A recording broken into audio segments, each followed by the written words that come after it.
Amb moltíssimes ganes. Ha estat una obra llarga, però per fi hem obert, estem molt contents, ens sentim molt bé a Plaça Catalunya i al carrer Ginesta. Ahir vam convidar els veïns que vinguessin a conèixer el projecte i estem entusiasmats. Al final, tenir l'obrador de xocolata és un valor afegit incalculable. A més, l'entrada de l'hotel, quan estàs fent l'entrada o bé la sortida, tenim un vidre transparent que en tot moment estàs veient tot l'obrador des de ben d'hora al matí fins a la tarda, que estan fent tot el procés d'elaboració de la xocolata.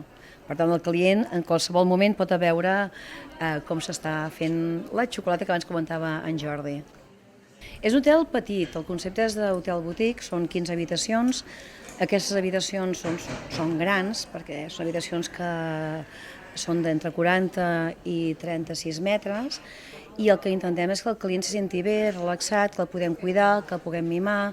Té una terrassa a la part superior on pot esmorzar, prendre una beguda, berenar i disfrutar de les vistes. La idea és poder cuidar-lo.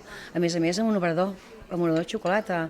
I aquests dies que hem estat funcionant, fent la posta a punt, a cada una de les plantes, és que se sent un olor de xocolata increïble.